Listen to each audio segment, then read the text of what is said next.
and thrust my hand into his side. I will not fear.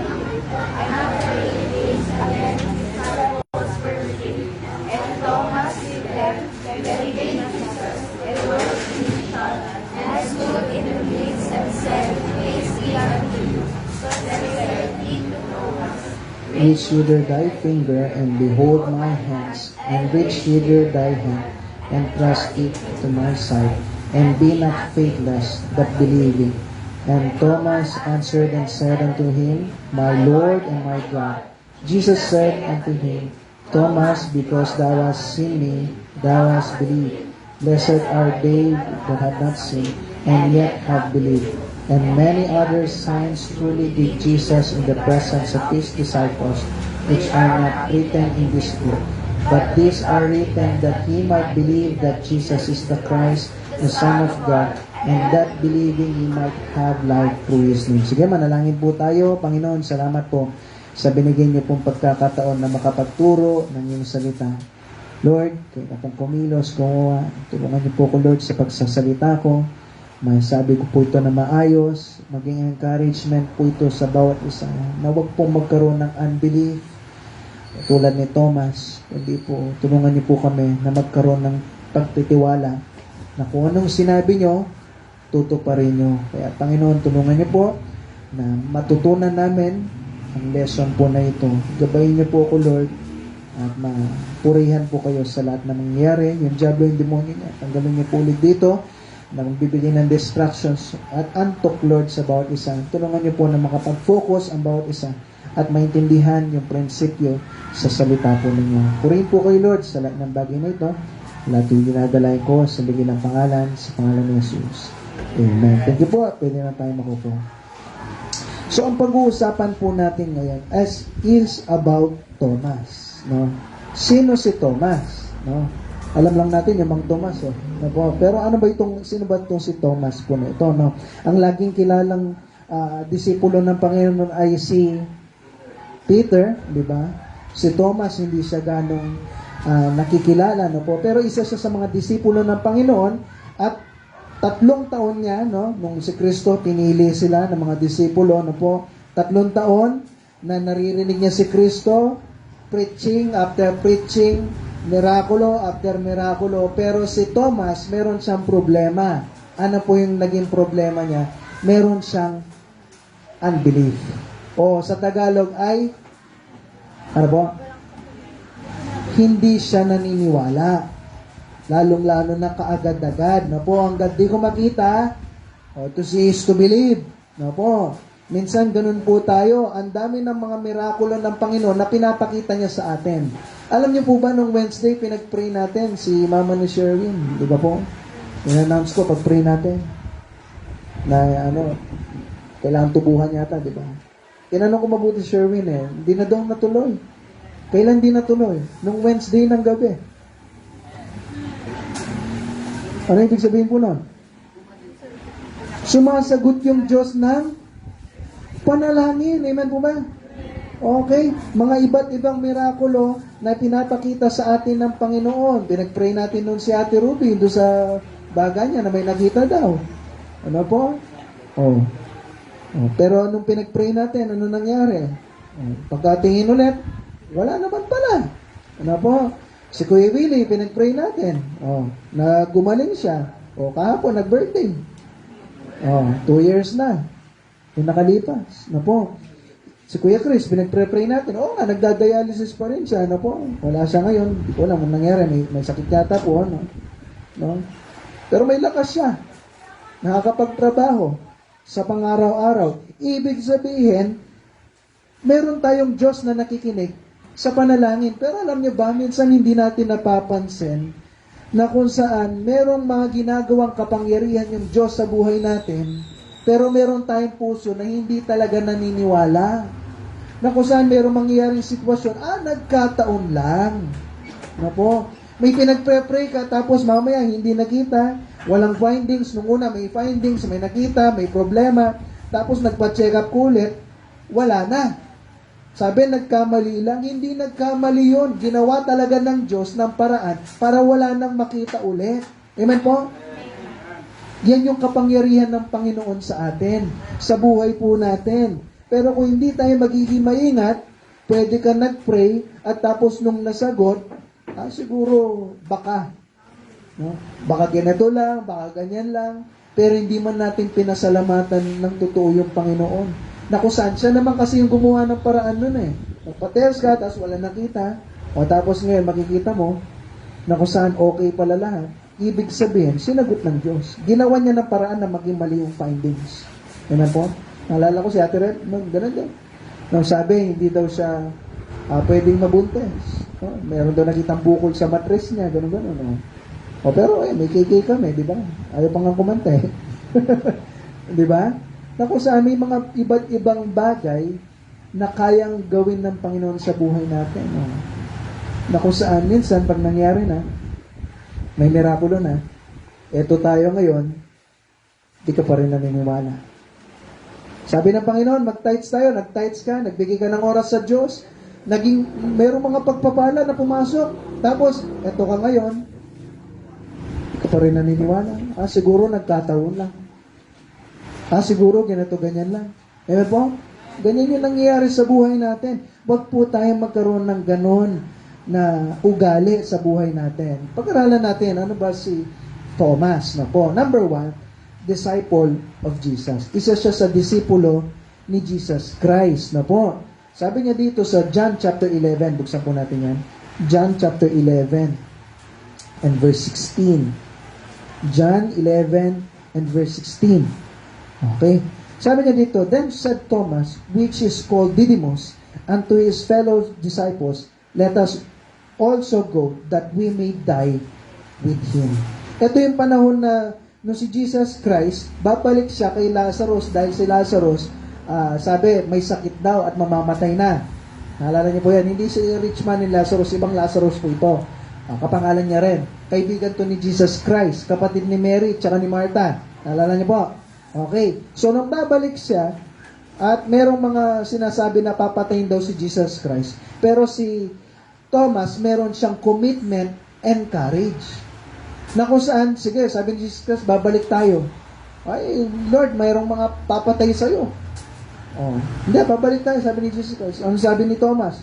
Sama tayo sa kanya. Para pag namatay si Jesus, mamatay rin tayo. Para sa Panginoon, maglilingkod tayo. Amen po? Ganyan si Thomas.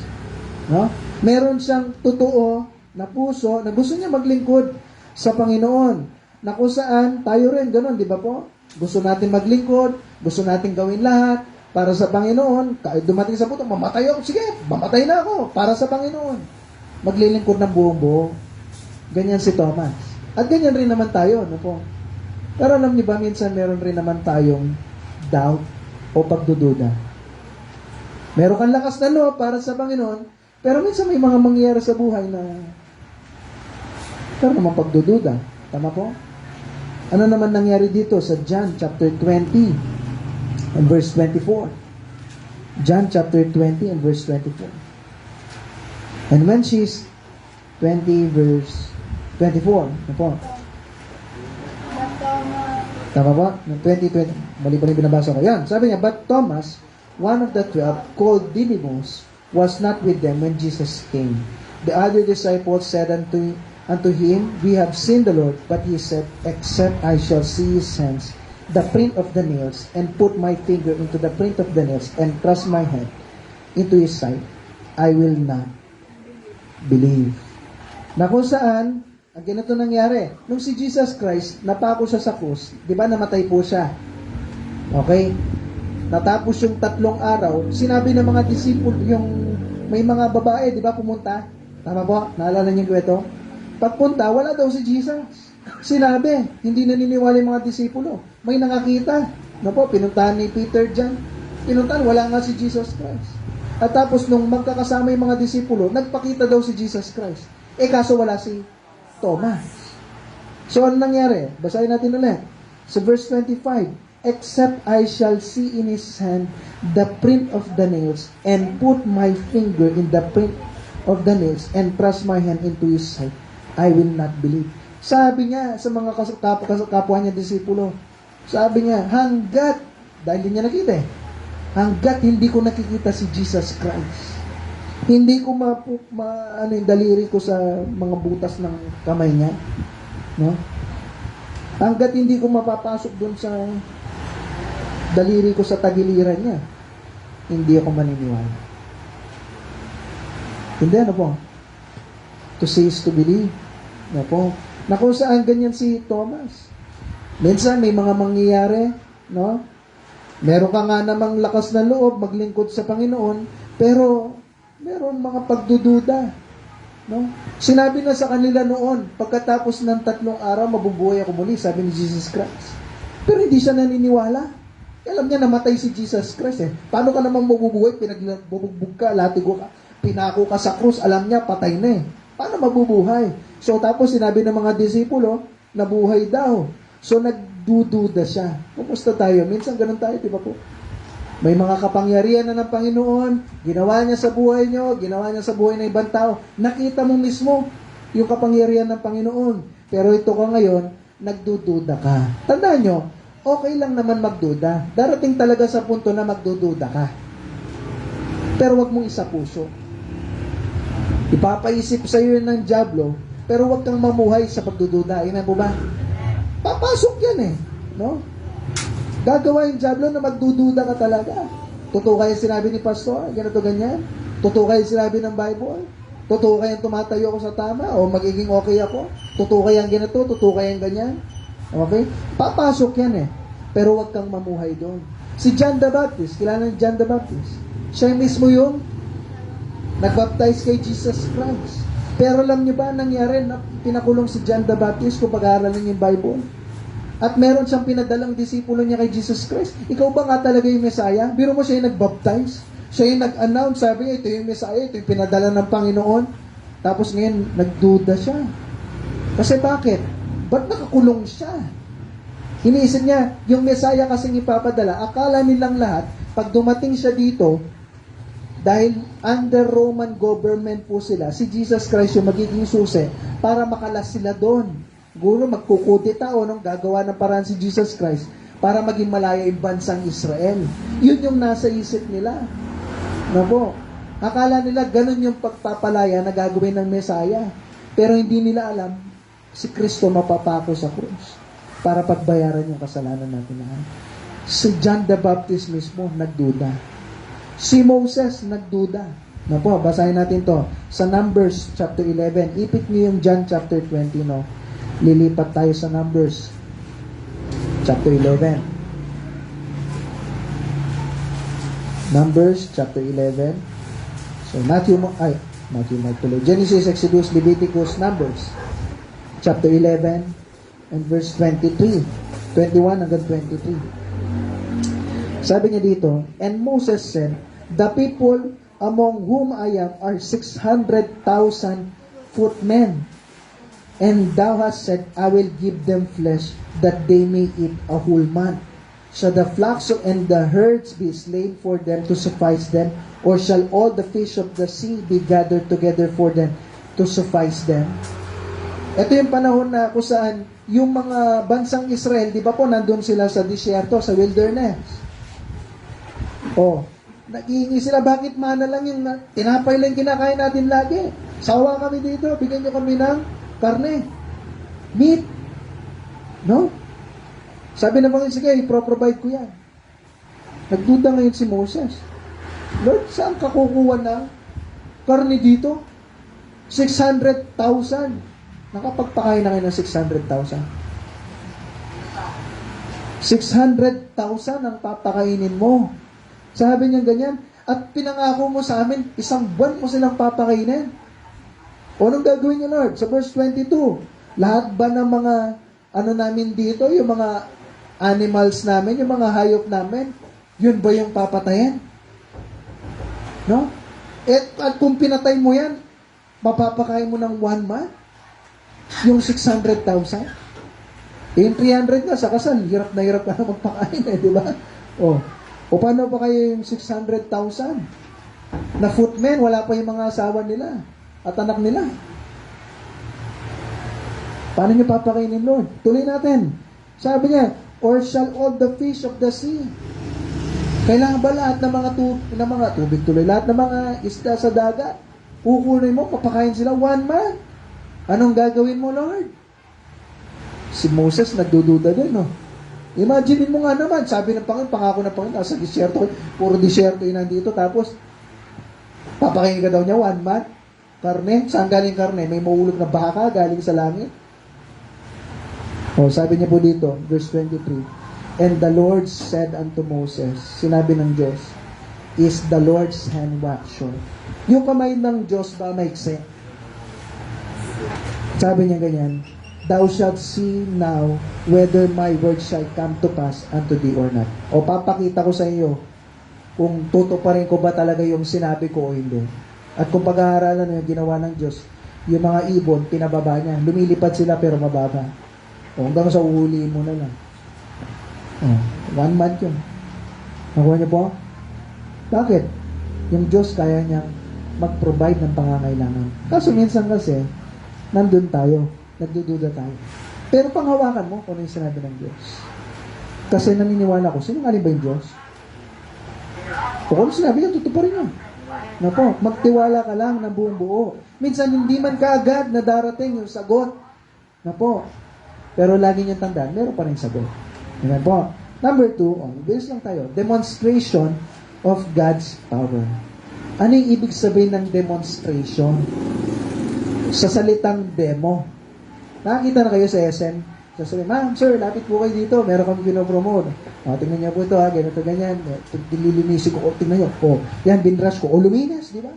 Kasi binrush ko eh. Di ba? Minsan, meron nagpro-promote sa SM po, no? Kasi sa amin, sa bahay po namin, ayaw ni mama ko na meron kami mga platong babasagin. Kasi bakit? Pag nagugas kami, nababasag, tapos nawawala. Hindi alam kung sino nakabasag. Kasi bakit? Pag nabasag, may tatago mo eh. Kasi masesermon ka eh. So, yung basag na ito, hindi ako. Diba? Mga sinungaling pa kami nun eh. Di ba po? So, anong nangyari? Merong dinedemo, plato daw, na hindi nababasa. Gawa po yan sa ganito ganyan, material. Tinitingnan ng tatay ko. Habang tinitingnan niya, ginawa nung nagdedemo, binagsak yung plato. Pak! Nagano yung tatay ko. Pero nga naman, hindi nga naman nabasa, matibay. Anong ginawa ng tatay ko tsaka nanay? Napabili. Diba? Siyempre nga naman, matibay. No? So, yan yung ibig sabihin ng demo. Pinapakita. No po. Ngayon, tayo ba, na-demo na ba ng Diyos yung kapangyarihan niya sa'yo? Na-demonstrate na ba ng Diyos ang kapangyarihan niya sa'yo at sa pamilya? Amen po ba? Okay. Ngayon, anong na-demonstrate ng Diyos na po, yung kapangyarihan niya, letter A, sa mga disciples, sa mga iba?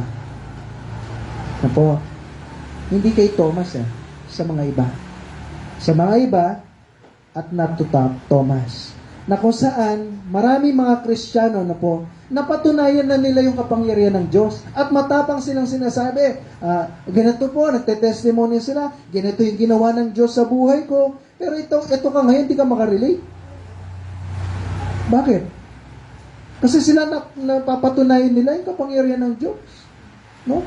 Nagbigay ako ng tithes, na-provide pangangailangan ko, naglingkod ako sa Panginoon, pag Sunday, binibigay ko ng oras sa Diyos. At ngayon, yung Panginoon, siya na yung bahala sa buhay ko. At ngayon, naririnig natin, naprepreach pa ni Pastor, nagkakwento pa yung mga iba't ibang bagay na nangyayari sa buhay ko, sa buhay ni Ate Renyo, may mga nagte-testimony dito, na-prove nila yung Panginoon, pero ito ikaw, hindi ka makarelate. Bakit? Hindi mo sinama yung sarili mo. Na-prove yung sarili mo kung gaano katotoo yung Diyos. Na kung saan, oo, proven sa kanila yan, pero sa akin, hindi eh. Kasi bakit? Hindi ka nag-step out by faith. Hindi mo sinubukan. Sinasabi ni Pastor, pero hindi mo ina-apply sa buhay mo. Tumayo kayo sa tama, hindi ka tatayo sa tama. No? Meron si Cristo, kinikwento niya, may baptist din daw siyang taklase, no? Pero anong ginawa niya? Sumayaw pa din. No? O paano niya maprove yung kapangyarihan sa kanya ng Diyos? Kung itong mga nandito natin, Hindi sila sumasayaw. O mas maprove mo kasi ikaw sinubukan mo eh. Ginawan mo ng paraan. Meron kang kwento ngayon. Kapag ganito yung nangyari, tumayo ka sa tama, o tapos makikita mo, pagpapalain ka ng Diyos, may testimony ka ngayon. Masasabi mo, ito yung ginawa sa akin ng Panginoon. Kasi bakit? Tumayo ko sa tama. Sinubukan ko yung sinabi ni Pastor. Sinubukan ko yung sinabi ng Bible. At totoo nga pala. Amen po? O ngayon, totoo sa iba. Sa mga ibang disipulo. Pero hindi kay Thomas. Not kay Thomas. Na kung saan, bakit? Preaching after preaching, miracle after miracle nagagawa ng Diyos. Na kung saan si Kristo, makikita mo, pinahinto niya yung dagat, no? Yung hangin, nakakapagpagaling ng may sakit, nakakapagbuhay ng mga patay, pero hindi niya pa nakita na mismo si Kristo na buhay muli. Kaya siguro hindi ako maniniwala. No? Na kung saan, eto ka ngayon, nakikita mo yung mga blessings sa mga iba't ibang Kristiyano kasi napatunayan nila yung Panginoon, blessing sa mga iba't ibang tao sa Bible na napag-usapan natin. Tama? Blessing kay Gideon, blessing kay, sino yung uling napag-usapan natin po? Si Elisha, si Elijah, si Joseph, si Noah, dahil pinaglingkuran nila yung Panginoon, no? Yung Panginoon, siya yung bahala sa kanya, sa kanilang pamilya, pinrovide ng Panginoon, mga pangangailangan nila. Bakit? Pinaglingkuran nila ng tapat yung Diyos, no? Maraming iba't ibang mirakulo, nakita yung kapangyarihan ng Panginoon sa mga buhay nila, pero ikaw ngayon, hindi eh. Kasi bakit? Hindi mo sinubukan. Hindi mo hinayaan na yung Diyos i-demo niya. I-demonstrate niya yung kapangyarihan niya sa Panginoon. No po? Na kung saan hindi mo nakikita yung mirakulo, hindi mo nakikita yung kapangyarihan niya, hindi ka kasi nag-i-step ng faith. Ako. Na kung saan sinasabi mo, Lord, kahit ano mangyari, kayo na pong bahala sa akin, sa pamilya ko, pero kahit anong pangyari, paglilingkuran kita. Amen po? Na kung saan Sunday, hirap na hirap kang may bigay yung buong buo mo para sa Diyos, no? Pati pag Wednesday, Sunday morning ka lang, no po? O minsan, palya-palya, no? Pero ngayon, may maririnig ka ng ibang testimony kung paano ipinrovide ng Diyos yung mga pangangailangan nila. No? Meron isang mekaniko dyan, di ba po, yung sinasabi ko sa inyo si Sir June, yung mekaniko ng sasakyan na Baptist. Monday to Saturday, yung work niya, Sunday. Hindi siya nag-work kasi para sa Panginoon. Pero alam niya, nag-step of faith sila. Sabado, hindi na rin ako mag-work kasi gusto ko makatulong sa church namin. Wednesday ng hapon, yung church nila nasa Angeles. Dito sila nakatira sa San Fernando. Kung alam niyo yung Wilcon dyan, no po, malapit po sila doon. Okay? Mag-church siya. Gagawin niya, half day niya yung Wednesday niya para lang makapag-church siya. May mga iba't iba po silang ministry. Pero alam niyo, sabi sa akin ng asawa niya, Pastor, pinoprovide ng Diyos. Pinoprovide ng Diyos yung pangangailangan namin. Bakit? Kasi totoo yung Diyos. Pag inunan niyo po siya, makikita mo yung kapangyarihan niya. Pero alam niyo ba't di niyo nakikita? Hindi mo sinubukan. Meron kaming tindahan po nun. Parang meron kami, kumain, 9 chinoy. Meron kaming isang slot dyan, parang gano'n eh. Sa Dao yun. Oh. Ginagawa ng nanay ko nun. Every Sunday, sarado pag umaga, pag gabi, nakabukas. Huh? Siyempre, wala ka pang ganong pananampalataya. Pero ano nangyari? Nagkaroon ng desisyon. Sunday ng umaga hanggang hapon, no? Hindi nabubuksan. O hanggang sa dumating, pati Wednesday, hindi na. O, hanggang sa dumating sa punto, hindi na kami doon. Meron kaming sariling tindahan sa mismong bahay namin. Yung tindahan namin, open and shut, open and shut, open and shut. The store of our house is open and shut. Alam na bakit? Bubuksan niya, pero pag meron siyang outreach, sasarado. Pag meron Bible study nanay ko, sasarado niya ulit. Ano po? Pero alam niya, pinakita ng Diyos yung kapangyarihan niya sa amin. Okay kami sa financial. Bakit? May kapangyarihan yung Diyos. Pastor, ganito kasi, kaya ganyan yung nangyari sa inyo. Marami kayong iba't ibang rason na sasabihin sa akin. Kasi bakit? Di mo nakakita yung kapangyarihan ng Diyos. Ba't hindi mo ibigay yung buong Sunday mo para sa Kanya? Ibigay mo yung Wednesday mo, ba't di mo patunayan yung Panginoon? Pero pang isang pastor, di ko, si Pastor Coco yata yun, ano. Sabi niya yung isang nanay, meron po siyang tindahan, lugawan. Hindi siya makapagsara ng Sunday kasi pag Sunday, dun yung mas maraming customer. Opo. Sabi ni Pastor sa kanya, ba't di mo subukan yung kapangyarihan ng Diyos? Subukan mo sa isang buwan, sabi niya. Tingnan mo kung totoo yung sinabi ko. May pro-provide ang Diyos. O naglakas loob, sinubukan. O ano nangyari? Pastor, totoo nga. Totoo pala yung kapangyarihan ng Diyos. Oo, Sunday, minisip na isang kahit santo ka kami, ganito, ganyan. Paano yung pangangailangan namin? May trabaho ako. Sunday, ito na nga lang yung mas malaking kita. Nagsara ng Sunday. Monday, dinodoble ng Diyos yung kita nila. Napatunay ng Diyos yun. Gumana sa Kanya. Kung gumana sa Kanya, pwede rin gumana sa iyo. Pero alam niyo ba't di gumagana po sa atin? Ayaw mo subukan. Kaya nga tawag dyan, pananampalataya. Susubukan mo. Imposible eh. Susubukan mo. Kamukha ni Peter, di ba? Sabi ng, Lord, kung ikaw ngayon nandyan, sabi niya, nandun sa dagat. Sabihin mo, punta rin ako dyan. Sabi ng Diyos, sige, punta ka. Siya yung unang tao nakatapak sa dagat. Kaya natin yon? Ay, gaano ka pa kabilis tumakbo? Tama po. Bakit? Siya lang, si Peter lang yung nagsabi na, Lord, sige nga, punta ako dyan. Sama ako dyan. Subukan ko nga. O siya yung unang tao. At siya lang yung tao nakatapak sa dagat. Amen po? Nakukuha niyo po? Kumusta ba tayo? Nag-i-step of faith ka ba para mapakita ng Diyos yung kapangyarihan sa iyo at saka sa pamilya mo? O nandun ka, na kung saan, hinahayaan mo na yung Diyos i-bless yung iba, pero ito ka ngayon, nagiging kontento ka sa mga tira-tira. Naalala ko yung nanay ko noon eh. Nagkwento siya, naka-live pa mo tayo pala, no? Okay. Nagkwento siya.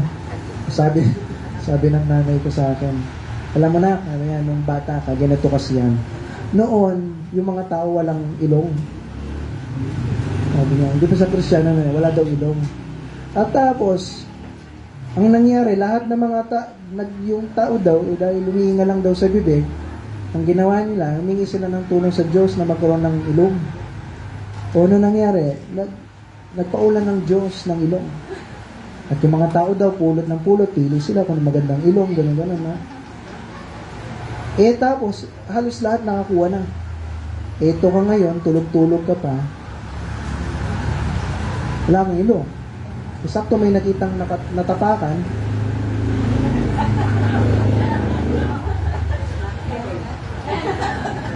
siyempre kaysa wala kang ilong,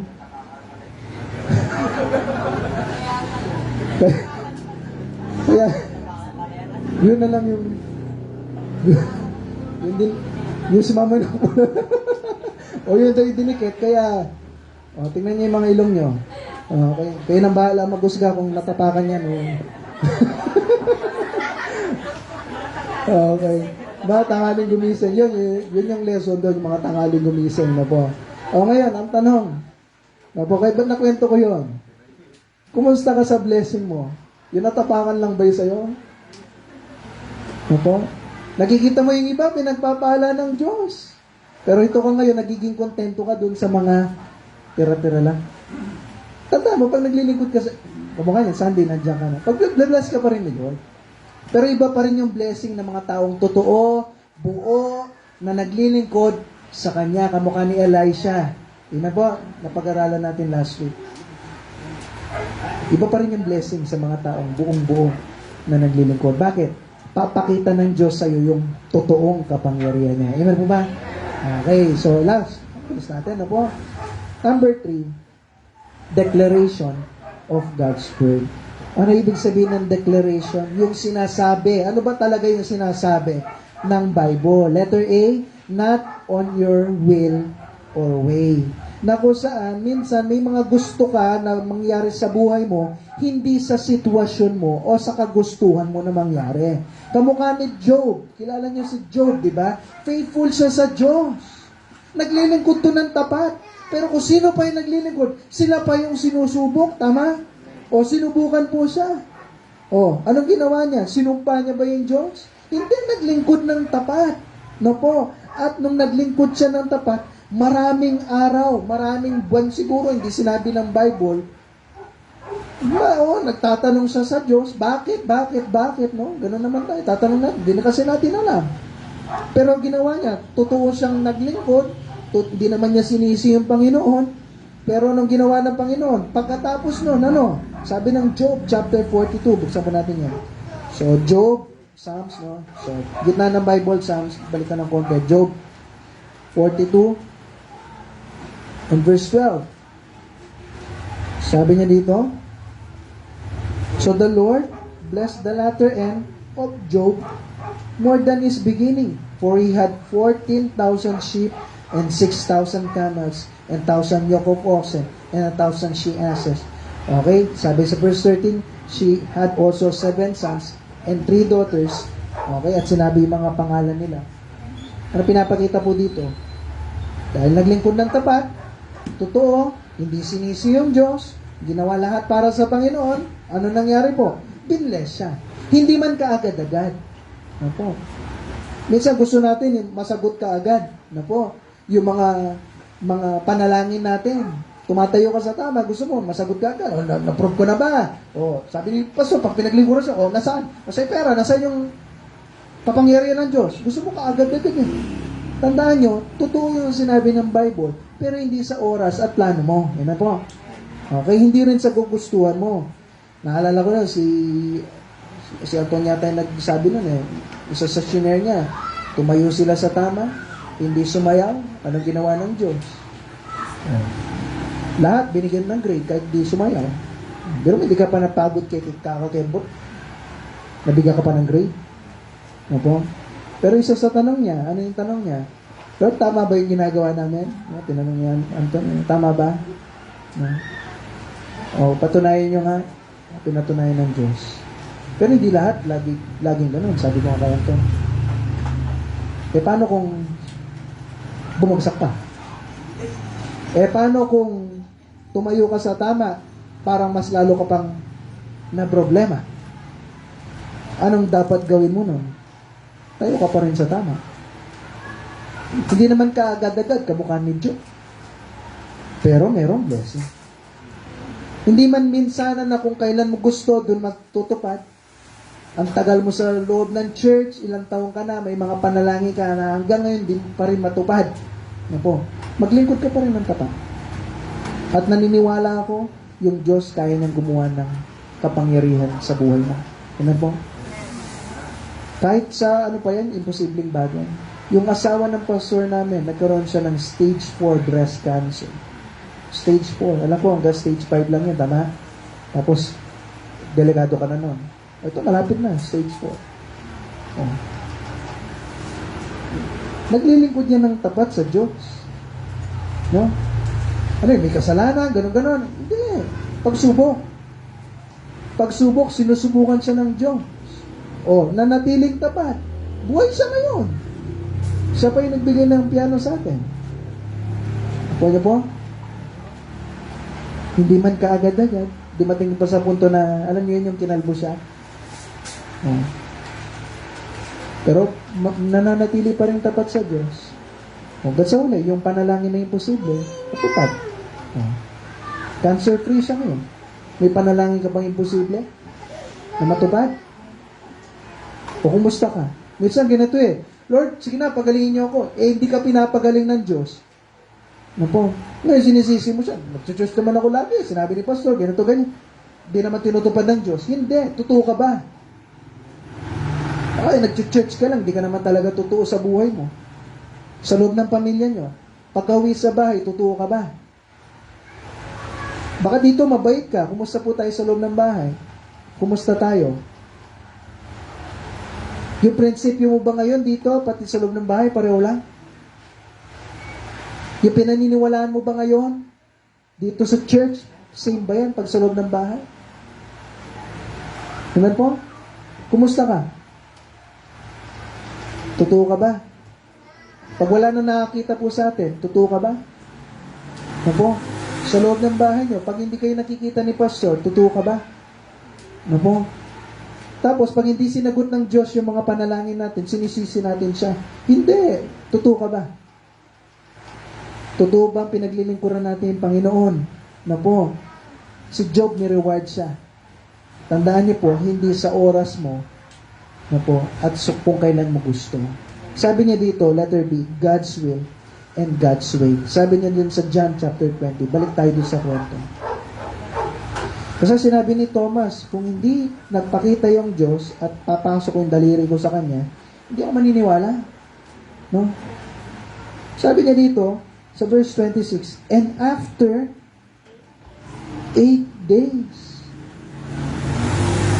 Sabi, hindi ako maniniwala. So, sinusubukan niya, siguro ngayon, baka bukas, magpapakita na yung Panginoon. No? O, sige Lord, pakita ka. Para maniwala ako. Hindi nagpakita. 2 araw, hindi nagpakita. No po? 3 araw, hindi nagpakita. 4 na araw, hindi nagpakita. Totoo kaya? Di siguro. Baka sinungaling mo. Pero, paano sila nagsinungaling? Pare-pareho kaming Kristiyano dito. No? Na kung saan, ba't kasi wala pa ako doon, sinakto pa ng Diyos na wala ako doon, kaya tuloy, okay, di totoo. O baka totoo? Ano kaya? No po? Ba't kung di totoo, ba't silang lahat nagsasabi? No? Lord, sana magpakita ka ngayon na. Sige, pakita mo na. Lord, pakita mo na. Tandaan nyo, hindi sa kung kailan mo gusto. Hindi kung kailan mo plano. Tandaan nyo, yung plano ng Diyos, mas better sa plano mo. Amen po?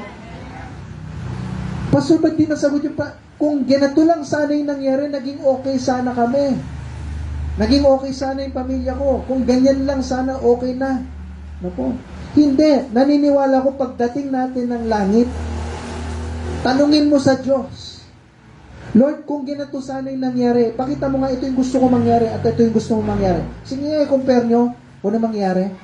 Naniniwala ko makikita mo pag pinas forward yon yung gusto mo at yung gusto ng Diyos, makikita mo, ayun ano Lord, mas okay sa'yo na po. Buti na lang, pinagtiwalaan kita doon. Amen po? Mas better yung plano ng Diyos. Hindi man nasa isip mo. Hindi man sa imang iniisip mo. Kamukha niya, di ba? Namatayan po kami ng baby. Imagine niyo kung natuloy yun. No po? Ngayon, nandyan si Ate Renyo, nandun, hawak-hawak niya yan, may bukol sa likod. Baka mamaya naka-dextrose pa yan eh. Tapos may tangki ng oxygen dun sa likod. Tingin niyo, masarap sa amin yun. Kung tinupad ng Diyos yung plano ko at plano ni Ate Renyo, baka ganun ngayon nangyari. Napakasakit nun sa amin. Salamat sa Panginoon, kinuha na niya. Kaysa naman na araw-araw umiiyak kami na po, na mararamdaman namin, Lord, bakit? So may mga tanong ka ba sa Diyos? Lord, bakit hindi ganun? Tandaan nyo, totoo yung Bible. Pero hindi siya laging umaayon sa plano at gusto mo. Yan po. At yung huli, sabi niya dito, God's will and God's way. Yan po. Na kung saan after 8 days, nagpakita yung Diyos. Sa verse 25, sabi ni Thomas, pag hindi ko nakita, at hindi ko siya nakita, hindi ko napasok yung daliri ko sa mga kamay niya, hindi ko mapasok yung daliri ko doon sa tagiliran niya, hindi ako maniniwala. Na po, yan yung sinabi niya. At sa verse 26, kahit hindi siya nakita ng Diyos, wala si Kristo doon, ano sinabi niya, di ba? Ano yung sagot ni Jesus sa kanya? And after 8 days, okay, nandun na yung mga disipulo, kasama na ngayon si Thomas. Nakasarado yung pinto, imagine niyo, nakalak ha, bigla siyang nagpakita, si Jesus biglang nakatayo. At sabi niya, peace be unto you. Magkaroon kayong kapayapaan. Minsan parang joke times yun nangyari, no? Na-try nyo na yan, manggulat ka. Sabi niya, peace be with you. Ano, biglang yung nagtatagok din, biglang kang susunod. Peace be. Ano gagawin na tao? Magkakaroon ba siya ng kapayapaan? Try ko nga manggulat minsan, no? Kaya pero peace be unto you. Sabi ko. Magkakaroon ba siya ng peace, no? Pero si Jesus Christ, nung pagkakita niya, biro mo, nag-uusap eh, biglang, peace be unto you, sabi niya ganyan. Tapos, imagine mo yan, no? Imagine niyo yun. Oh. So, pagkakita ni Jesus Christ, ito yung sagot niya. Verse 27. Then said he to Thomas, diniretso niya kagad si Thomas. Pinuntahan niya si Thomas. Sabi niya ito, reach hither thy finger. O sige, hawakan mo ako, sabi niya. Okay, behold my hands. And hither thy hand, and thrust it into my side. Sige, yung daliri mo, pasok mo dito. And be not faithless, but believing.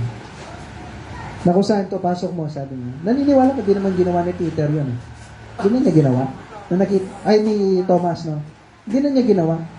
Makikita mo nga naman, may butat, tsaka may, gagawin mo pa ba? Di ba po? Pero anong sinabi sa kanya ng Panginoon?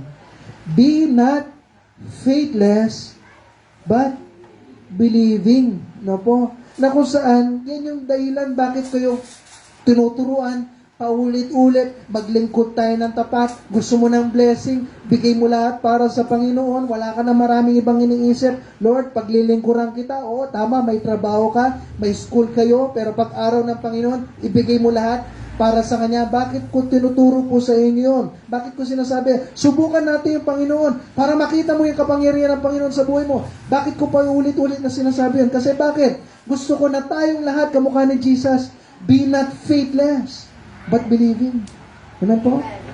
Na kung saan dumating ka sa punto na magkaroon ka ng pananampalataya sa Panginoon na, Lord, pagtitiwalaan kita. Na po, na hindi tayo nawawalan ng pananampalataya sa Kanya. Ngayon ang tanong, nasubukan mo na ba yung Diyos sa buhay mo? Na po, alam niyo bakit minsan yung Christian life napaka-boring? Bakit yung minsan yung buhay Kristiyano yung parang hindi mo ramdam? Tapos minsan parang nararamdaman mo, nakakapagod na. Kasi bakit? Ginagawa natin yung buhay natin, parang cycle lang. Church ka, uwi ka, church ka, uwi ka, church ka, uwi ka. Opo. Basa nga ng Bible, pero hindi naman taos puso. Para lang masabing nagbasa ka, magpre-pray ka, para masabing nag-pray ka. Tapos para ka lang. Kaya nagtataka ka, nakaka-boring nga naman yung Christian life. At minsan nakakapagod, kasi ginagawa mo lang dahil trabaho mo lang. Nakapanood na ba kayo ng pelikula? Subukan nyo manood ng pelikula, no? Kahit Korean novela yan. Papanoorin mo siya, yung lalaki, nagtatrabaho sa umaga, gigising ng umaga, nagtatrabaho, kakain, tapos may pera siya, tapos bukas, magtatrabaho siya ulit. Subukan mo manood ng pelikulang yan, gano'n. Mag-enjoy ka. Pero mo isang oras mong pinanood, yun na yung ginawa niya.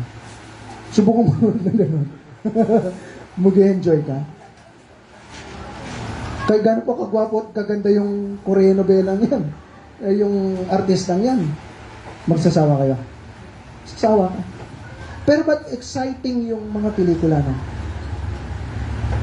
Ba't may excitement? Kasi bakit? Nagtapat siya. At nung nagtapat siya, hindi narinig. Uulitin niya. Pagka-ulit niya, nabangga. Di ba? Next episode. Tapos galit na galit kapag mayroon pang ads eh. Di ba? May advertisement pa. Maglo-loading pa. Skip lang. Tagal-tagal lang skip na 5, 4, 3, 2, 1. Ayan. Tama? Tapos ano nangyari? Na-hospital. Nakalimutan niya. Patay tayo nito, nakalimutan niya pa. Di ba ito yung mahal niya? Sino ka? Pagkikisip mo, ako sino ka? Hindi kita kilala. Tapos ito ngayon, yung isa, nalulungkot. Hindi na daw siya mahal. Iba yung mahal niya. Ay, tumatawa na, marami nakaka-relate, no? Di ba? Doon ka na-excite. Tama mo? Naalala ko na may binisita kami matanda. Alam ko, kinento ko na, yung iba, hindi pa narinig. Binisita kami yung matanda. Tapos habang nakatuot na nakasinding TV niya, so pinaupo kami, merienda muna daw kami bago kami Bible study. Upo kami. So habang kuha siya merienda, ito kami ngayon nakaupo. Nanonood ng TV, nakinood na rin ako. Habang nanonood ako, yung bida, tsaka yung kalaban, no? Yung kontrabida, nag-aaway. At tapos ngayon, di ba yung una, ganyan lagi pelikula. Una yung mga bida, nagpapabugbog yan eh. Tama? Tsaka sila yung mga hindi naman babaril-baril. Pero tinutukan na, binaril-baril na, piu, piu, piu, sa lupa lagi yung ano. Yung mga kalaban, di marunong magasinta eh. No? Lagi lupa yung tinatamaan yun. Tama? Tumatama ba ako? O lupa lagi yung tinatamaan yun. Pero yung bida, sabi niya, tinamaan niya. sa ilalim. Sabi niya, tinamaan yung ano. Hindi mo nakasinta, pero tinamaan. Di ba? O ngayon yung bida, nung una nagpabugbog, ngayon, siya na yung ano, matapang ngayon.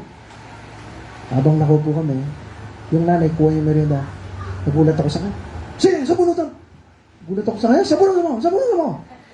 Sabi niya, kasi sinasabunutan na ng bida yung kontrabida. Sige, yan, sige, sama! Sabi niya, ganyan. Damang-dama niya. Bakit? Ba't niya damang-dama? Okay, kasi merong iba na nangyari. Tama po? Merong ibang nangyaring sitwasyon sa buhay niya. Alam niyo bakit yung buhay mo ay hindi exciting yung buhay Christian mo? Kasi nabubuhay ka lang cycle eh. Di mo iba yan. Papasok ka sa school mo, try mong ibahagi na ng Bible yung kaklase mo. Kinakabahan ka ngayon, first time mong kakausapin. Teacher mo kakausapin, kinakabahan ka ngayon. May ibang gagawin ka. Tama po? Diyan nagiging exciting ang buhay Kristiyano. Katrabaho mo, tatry mong witnessan. Na po, mga customer mo, binibigyan mo ng drugs. Yung meron kang gagawin na iba sa buhay mo. Na po, na kung saan diyan nagkakaroon ng excitement sa buhay Kristiyano. Amen po ba? O tapos, in-invite mo yung klase, sumama. O, meron ka ngayon susunduin. May pupuntahan ka ngayon. May tatabihan ka. Kasama ko yung kaklase ko. Kasama ko yung katrabaho ko. Kasama ko yung ibang tao na pareho kami maglilingkod sa Panginoon. Meron ka ngayon ibang gagawin. Gusto mo maging witness sa Kanya. Gusto mo makita na Kristiyano ka. Amen po? Diyan nagiging exciting yung buhay Kristiyano. Pero subukan mo lang na mag-church lang tapos uwi. Tatamarin ka. Church ka lang tapos uwi. Tatamarin ka. Kaya ako excited ako. Di ba? Pag gano'n, inaatid ko kayo, gano'n, meron akong gagawin. Excited ako kasi bakit? Meron na naman akong gagawin. Para sa Panginoon. Kumusta tayo sa buhay Kristiyano natin? Kontento ka na lang ba dyan na nagpapainit ng upuan? Yung pick na yun, pinapainit niya yung upuan, tapos okay ka na. Na-try niyo na yun, yung may nakaupo, tapos upo ka ulit. Maligam-gam, di ba? Di ba? Di ba? Kontento ka na ba dyan na ganun ka lang? Na po? Kumusta tayo? Ba't hindi ka maggawa ng ibang bagay? Para makita mo yung excitement. Excited ako. Ano lang yan? Nag-print pa nga ako ng maraming Sunday school kasi expect ko marami ulit tayo. Ano po? Ay, salamat, marami pa rin tayo. Ano po? Na kung saan, bakit? Excited ka na meron kang gagawin. Kasi bakit? Ramdam na ramdam mo yung Diyos sa buhay mo. Nakikita mo yung kapangyarihan ng Diyos. Bakit? Sinubukan mo siya. Sige Lord, mag-church ako. Ano po? Opo, mas mapapagod ako ngayon. Opo, parang pakiramdam ko, baka hindi ma-provide yung pangangailangan namin, pero susubukan nga kita, Lord. Diba? Subukan ko kung ano yung kapangyarihan nyo sa buhay ko, sa buhay ng pamilya ko. Tandaan niyo po, no, walang taong naghirap dahil naglingkod siya sa Diyos. Wala. Sabi ng Bible, I have not seen the righteous forsaken nor seed begging bread. Wala pang Kristiyano na totoo naglingkod sa Diyos. Pero Kristiyano at Kristyanuhan, naghihirap talaga sila. Pero yung taong totoong naglingkod sa Diyos, yung wala kang pinagkakait sa Diyos, hindi niya hayaan na maghihirap ka, na mamamalimos ka. Ano? Naalala niyo yung widow, yung 2 mites, yung binigay niya yung dalawa lang, yung 2 sentabo niya para sa Diyos. At pinuri siya ng Diyos, sabi niya, yung sa kanya binigay niya lahat. Naniniwala ko hindi nagutom yun. Kasi bakit? Pag inuno mo yung Diyos, i-provide niya. Na po, kumusta tayo sa buhay Kristiyano natin? Na kung saan, ginagawan mo ba ng ibang paraan? No? Kasi mas exciting na yung hinahayaan mo yung sarili mo, na kung saan, nasa loob ka ng bahay, Kristiyano na ako, ang gagawin ko para sa iyo, Panginoon, para sa iyo, Panginoon. Kaya makikita mo, yung buhay Kristiyano mo, napaka-exciting. Kasi bakit? Hinahayaan mo yung sarili mo na meron kang gagawin iba para sa Diyos.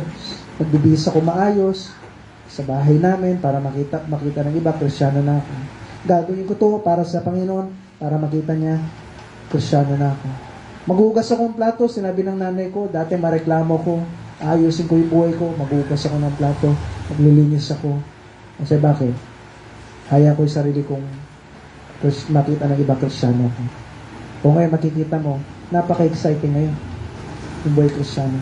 Kaya yun day lang, bakit doon sa compound ni Ate Renyo, 50, kulang-kulang 50 sila doon. Dahil pinanatili niya yung sarili niyang buhay Kristiyano. Na-invite namin sila. Hindi ka excited kung 50 yung bisita mo sa church? Hindi ka excited na? Napaka-boring mag-church. 50 lang naman yung bisita ko. Mayabang ka naman. Pwede mo yung pag-mayabang eh. Biro-birong mayabang na yun. Pero boring ba yun? 50 yung bisita mo. Na kung saan, inaasikaso, sila tita nandun na. Nandun na kayo sila ng traffic yata. Ganun. Ang daming tricycle nila na eh. 50. Oh. Tapos makikita mo, dahil yung bisita. Dito kami sa Mountain View nun. Ilang row yun. No? Sinakop namin yung ilang row. Para dun sa mga bisita. Excited ka sa buhay Kristiyano mo. Bakit? Meron kong ginawa para sa Panginoon. Apo, kumusta ba tayo sa buhay Kristiyano natin? Meron ka bang ginawa sa Panginoon? Sabi ng Galatians 6:9 na po. Ito na yung muling babasahin natin tapos tapos na tayo. Kapangalaw sa ulo. Sabi niya, Galatians chapter 6 and verse 9. Sabi niya dito, Galatians 6 verse 9. Sabi niya, and let us not be weary. Pakibasa po.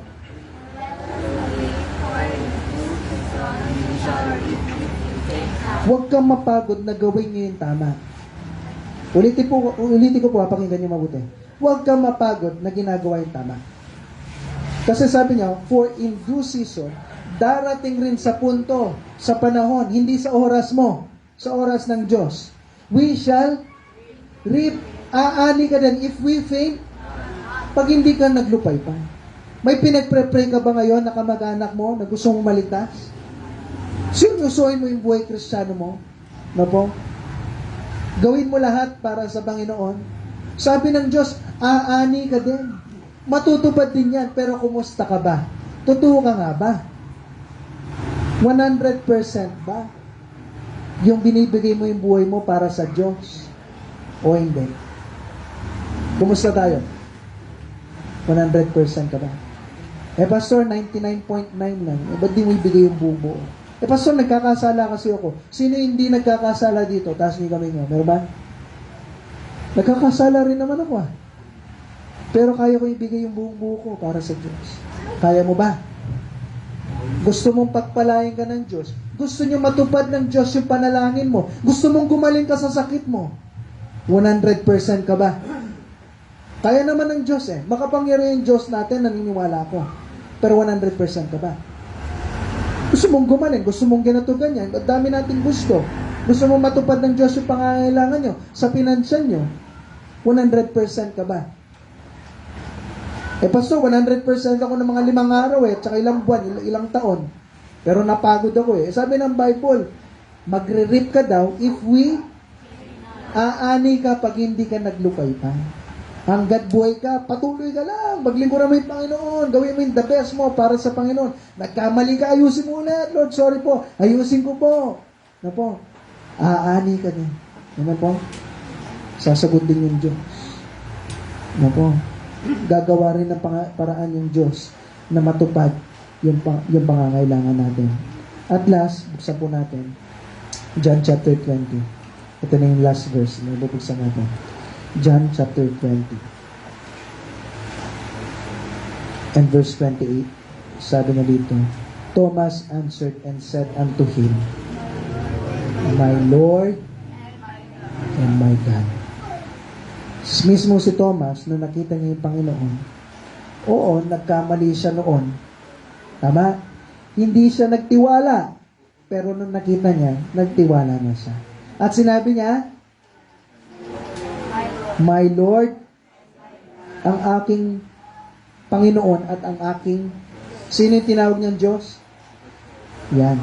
Kaya mga iglesia, bigay mo yung verse na ito sa kanila. Hindi sila maniniwala. Nagulat lang daw. Ang tanong, exclamation mark ba yung nasa dulo? Exclamation point. Diretso niya sinabi, ang aking Panginoon at ang aking Diyos. Tinawag siyang Diyos. Sino?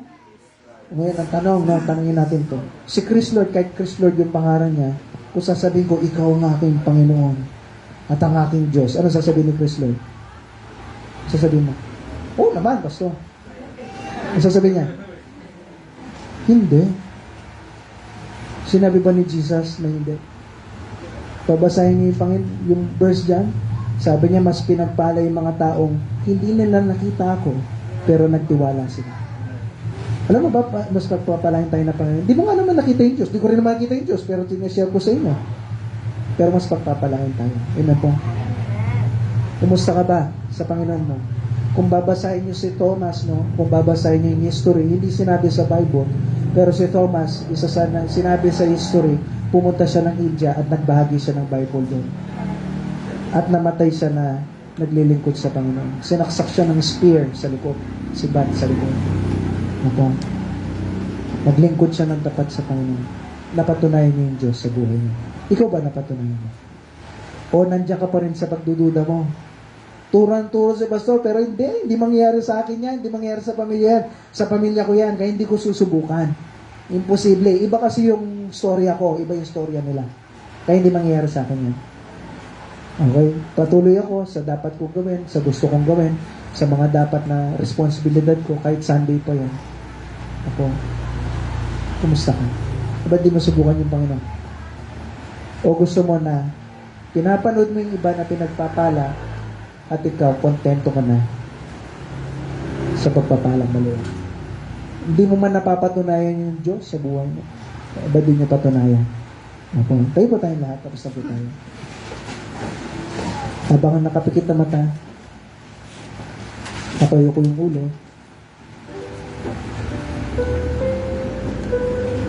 Kumusta po tayo sa ating buhay Kristiyano? Nakita mo na ba yung kapangyarihan ng Diyos sa buhay mo katulad ni Thomas? O ito ka ngayon, patuloy na nagdududa sa Diyos? Paulit-ulit, sinasabi sa inyo, preaching after preaching, paglingkuran natin ng totoo yung Diyos para makita mo yung kapangyarihan ng Diyos sa buhay mo. Pero ito ka ngayon, kontento ka lang, sila na lang. Busy ako sa work ko, busy ako sa school ko. Unahin niyo yung Panginoon, yung mga nag-aaral sa inyo. Si Ate Renyo, binless ng Panginoon. Hinayaan niya na makapag-graduate siya, makapagtapos, makapasa sa board exam. Merong mga iba na hindi nag-church para lang makapag-review, pero matagal ng Kristiyano. Pero ngayon, hindi pa rin pasado sa board. Pero yung Panginoon, pinagpala siya kasi pinaglingkuran niya ng totoo yung Diyos. O ito ka ngayon, kumusta ka? O busy ka, ano po? Pero tandaan niyo, yung linggo, araw yan ng Diyos. Ibigay mo lahat sa Kanya. Di naman tayo buong maghapon. 1:30, mag-start tayo. Ako. After 1 hour, tapos tayo. Kumusta ba tayo sa paglilingkod natin sa Diyos? Gusto natin ng pagpapala, pero nagiging kontento ka sa mga konti lang. Ba't hindi natin ibigay yung buong buo natin para sa Diyos? Oo, walang masama sa pagtatrabaho, pero pag yung trabaho na yan yung nagiging dahilan para hindi ka makapaglingkod ng buo. Kapag Sunday, pag Wednesday, hindi siya nakakatulong sa inyo. Lalong-lalo na sa buhay Kristiyano mo. Kaya nandito ko ngayon, oo, feeling mo pinagpapala ka kasi may mga iba't iba kang mga bagay na yung iba wala. Pero doon ka nagkakamali. Aanin mo yung pera, aanin mo yung mga material na bagay kung malayo ka naman sa Panginoon. Mas pinagpala yung mga tao naglilingkod sa Kanya ng totoo. Kasi bakit? Nakikita nila ng diretso yung kapangyarihan ng Diyos. Yan yung dahilan bakit sinabi ni David na kung saan, Lord, i-bless mo ko. Huwag sobrang blessing na makakalimutan kita. At huwag sobrang pagsubok na kung saan sisisihin kita. Yung gitna lang, Lord. Kaya alam niyo po, halos tayong lahat, gitna lang na namumuhay ka. Kasi bakit? Baka mamaya kasi pag sumobrang yaman ka, masyado kang busy naman sa kayamanan mo. Yan yung magpapalayo sa sa Diyos. Kaya hindi ka rin hinahayang maghirap ng Diyos kasi gusto niya na mapatunayan mo na araw-araw kaya niya mag-provide. Kaya nga mayroong panalangin na sample, di ba? Our Father who art in heaven, hallowed be thy name. Thy kingdom come, thy will be done in earth as it is in heaven. And give us this day our daily bread. Pinapanalangin mo sa Panginoon na may provide. Hindi yung monthly bread mo, kung hindi yung daily. Na araw-araw napapatunayan mo sa Panginoon, kaya niyo po pala mag-provide. Nakikita ko yung kapangyarihan niyo, kaya niyo po pala akong tumulong. Opo, sa school ko, Sunday, meron akong ginawa, hindi na ako nakapag afternoon service, hindi ako nakapag Young People's Fellowship dahil sa school ko. Pero mas makikita mo, mas pinagpapala yung mga nagbigay ng oras sa Panginoon. Kasi bakit? Binigay nila lahat para sa Diyos. Tandaan niyo po yung Diyos, kaya niyang kumilos, gumawa sa lahat ng mga pangangailangan natin. Napatunayan mo na ba yung Diyos sa buhay mo? Si Thomas nagduda, pero bandang uli napatunayan niya yung Diyos sa buhay niya. Oo, magduda ka, pero huwag kang uminto sa pagdududang yun at mabuhay sa pagdududa. Mabuhay tayo na nagtitiwala sa Diyos. Subukan natin yung Diyos sa buhay natin. Hindi mo siya subukan. Ako.